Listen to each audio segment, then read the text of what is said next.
ಇವರು ಬರೀ ಕಾಮಿಡಿಯನ್ನ ಕವಿಯ ಅಥವಾ ಅದಕ್ಕಿಂತ ಏನಾದರೂ ಹೆಚ್ಚ? When I met a Delhi girl ಅಂತ ಒಂದು ವಿಡಿಯೋ, ಅದು ವೈರಲ್ ಆಯಿತು. ಅವರ ಸ್ಟೈಲ್ ಅದು ಬೇರೆ ಇತ್ತು.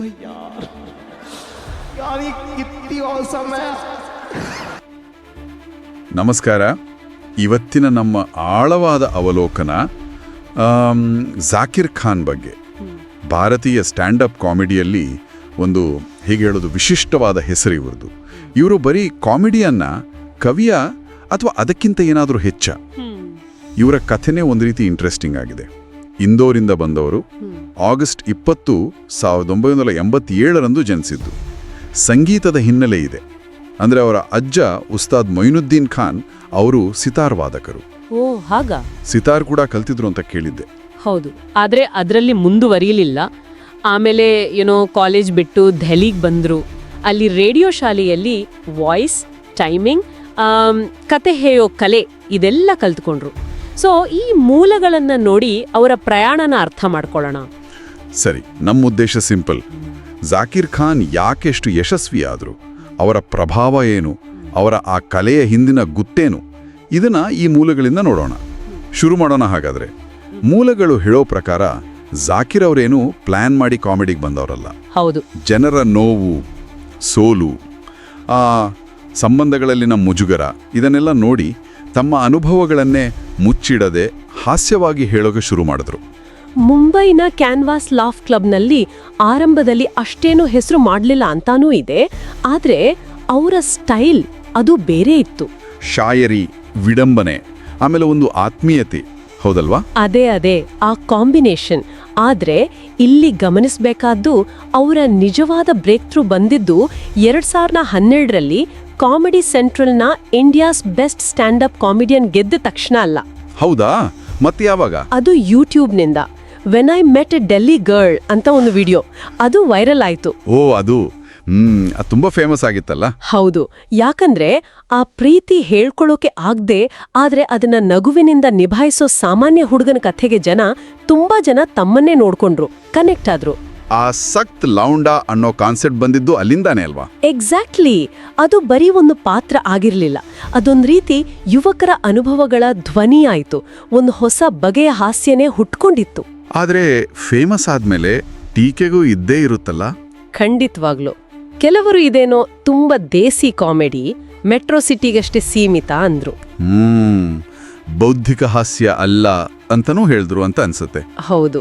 ಅವರ ಹಿಂದಿ ಬಳಕೆ, ಆ ಕಾವ್ಯಾತ್ಮಕ ಶೈಲಿ ಇದೆಯಲ್ಲ, ಅದನ್ನ ಕೆಲವು ಎಲೀಟ್ ಕಾಮಿಡಿ ಸರ್ಕಲ್ಗಳು ತುಂಬಾ ಇಮೋಷನಲ್, ಸಿಂಪಲ್ ಅಂತ ಆರಂಭದಲ್ಲಿ ನೋಡಿದ್ವು. ಆದ್ರೆ ಅದೇ ಅವರಿಗೆ ಪ್ಲಸ್ ಆಯ್ತಲ್ವಾ? ಖಂಡಿತ. ಅದೇ ಇಮೋಷನಲ್ ಟಚ್ ಇದೆಯಲ್ಲ, ಅದೇ ಅವರನ್ನ ಭಾರತದ ಮಿಡಲ್ ಕ್ಲಾಸ್ ಯೂತ್ ಜೊತೆ ಸ್ಟ್ರಾಂಗ್ ಆಗಿ ಕನೆಕ್ಟ್ ಮಾಡಿತ್ತು. ಮಿಲಿಯನ್ ಗಟ್ಲೆ ವ್ಯೂಸ್, ಶೋಗಳೆಲ್ಲ ಸೋಲ್ಡ್ ಔಟ್. 2017ರಲ್ಲಿ ಒಂದು ಕಾಂಟ್ರವರ್ಸಿ ಆಗಿತ್ತು ಅಂತಾನು ಕೇಳಿದ್ದೆ. ಏನದು? ಹೌದು, ಒಂದು ಜೋಕ್.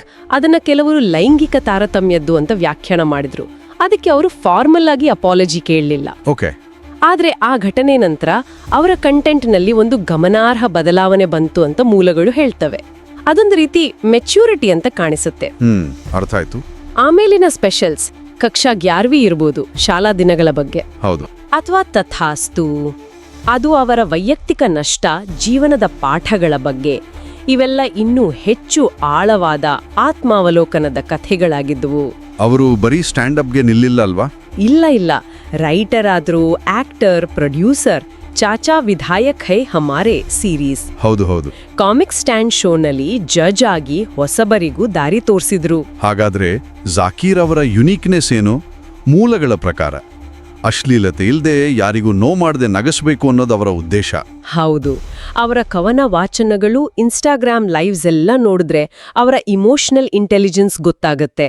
ಅವರೊಂದು ಮಾತು ಹೇಳಿದ್ರು, ನಾನು ಜನರನ್ನ ನಗಿಸ್ತೇನೆ ಅಂತ ಅವರು ಅಂದುಕೋತಾರೆ, ಆದ್ರೆ ನಿಜ ಅಂದ್ರೆ ಅವರು ನನ್ನ ಮಾತು ಕೇಳ್ತಾರೆ ಅನ್ನೋ ಭಾವನೆ ನನಗೆ ಕೊಡ್ತಾರೆ ಅಂತ. ವಾವ್, ಅದು ಬರೀ ನಗು ಅಲ್ಲ, ಅದೊಂದು ರೀತಿ ಅಂಡರ್ಸ್ಟ್ಯಾಂಡಿಂಗ್ ಅಲ್ವಾ? ಅದೇ, ಒಂದು ಸಹಾನುಭೂತಿಯ ಬಂಧ. ಇನ್ನು ಸಾಂಸ್ಕೃತಿಕವಾಗಿ ನೋಡಿದ್ರೆ ಅವರ ಪ್ರಭಾವ ದೊಡ್ಡದ್ದು. ಹಿಂದಿ ಸ್ಟ್ಯಾಂಡಪ್ ಕಾಮಿಡಿಯನ್ಗಳ ಹೊಸ ಜನರೇಷನ್ಗೆ ಸ್ಫೂರ್ತಿಯಾದರು. ಪರ್ಸನಲ್ ಕಥೆ ಹೇಳೋ ಸ್ಟೈಲನ್ನ ಮತ್ತೆ ಮುಖ್ಯವಾಹಿನಿಗೆ ತಂದ್ರು. ಅವರ ಸಕ್ಸಸ್ ನೋಡಿಯೇ ಅಮೆಜಾನ್, ಯೂಟ್ಯೂಬ್ನಂತಹ ಪ್ಲಾಟ್ಫಾರ್ಮ್ಗಳು ರೀಜನಲ್ ಕಂಟೆಂಟ್ಗೆ ಹೆಚ್ಚು ಇನ್ವೆಸ್ಟ್ ಮಾಡೋಕೆ ಶುರು ಮಾಡಿದ್ವು.